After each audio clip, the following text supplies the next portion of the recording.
so damn bright, I'm like blinded. I see that half the comics back there are from Jersey, so God bless, that's where I'm from. I'm a Jewish girl from New Jersey, and that basically means two things. One, I can drive, and two, I have this voice in the back of my head that nags at me and nags at me and nags at me every time I do something wrong.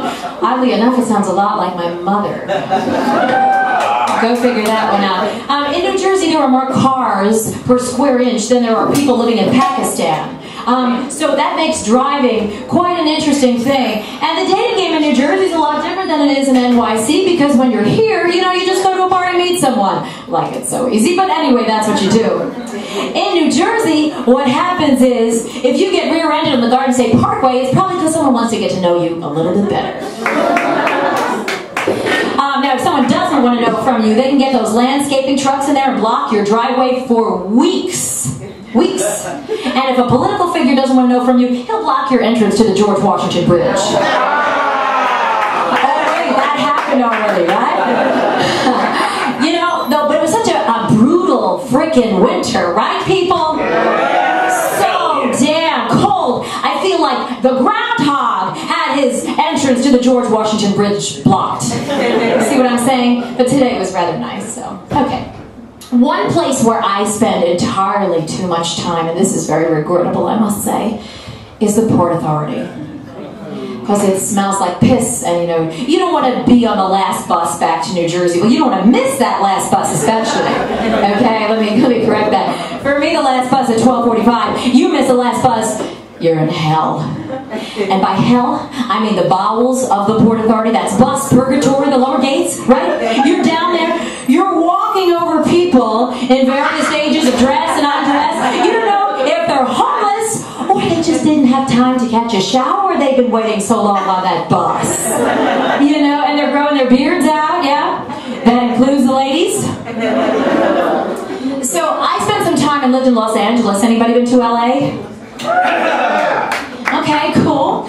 So they talk kind of weird over there, like, hey, bro, I went to this totes cool party, and I have this cray-cray idea.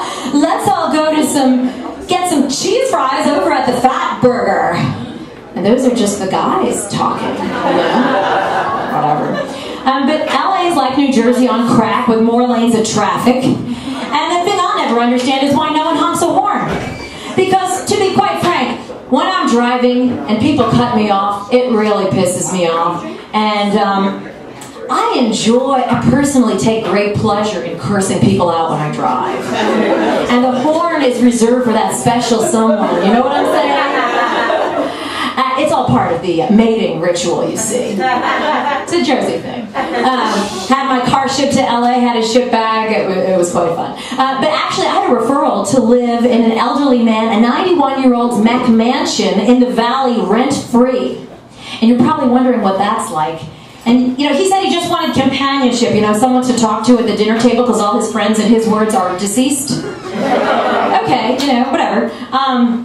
But I know you guys are thinking nothing is free. That's sick. You're probably like the wet nurse or something. No, guys. He could do 2.7 on a treadmill, and he could drive a car, so it wasn't anything like that. Except he liked me to make my bed every day and do the dishes a certain way, you know, and then he liked to talk about politics at the dinner table, and so I tried to not be home as much as possible. No, because it felt a little like jail. And then one day he comes to me at the dinner table, and he says, Marci, can I talk to you for a moment? And I said, oh yeah, I know that tone. You're breaking up with me. And he was.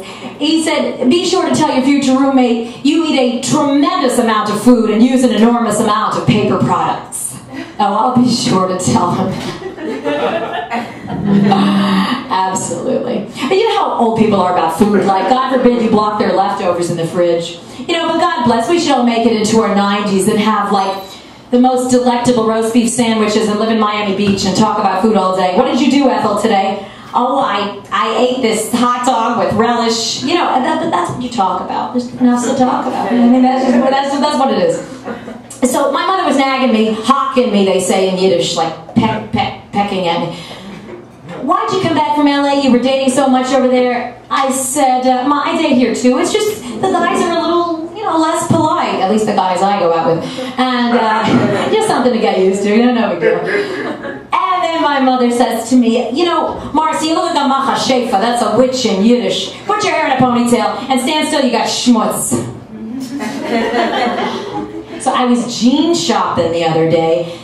Ladies, you know how hard it is to find like the right pair of jeans that fits you just right, So I find that pair, right? They're smoking hot with these like swords on the back pockets.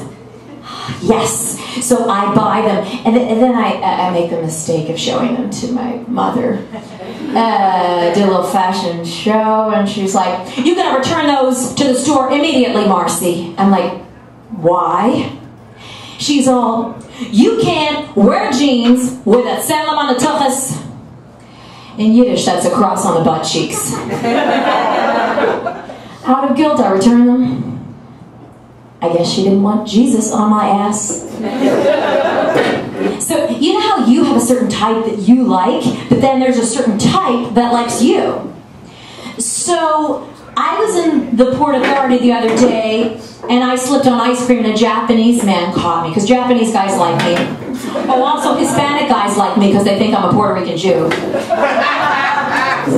I know, I'm dating myself with that show reference. Anyway, I slip on ice cream, and a Japanese man catches me, and he says, "Oh, are you okay?" I said, "Yeah, thank you so much. You saved me." And he's like, "The floor is slippery." Hope I didn't offend anybody with that one. And then there's this lady, you call her name 3 times, she comes in the Port Authority. I call her Beetlejuice. So here she comes.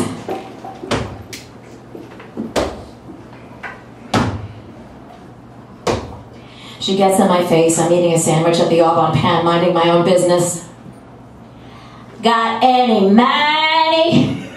Oh. I'm like, "Please, lady, get away from me. I'm eating." And she goes, "Bitch."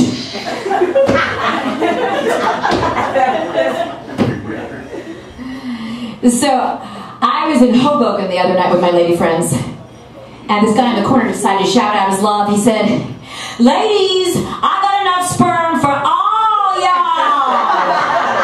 Well, I guess I should be flattered.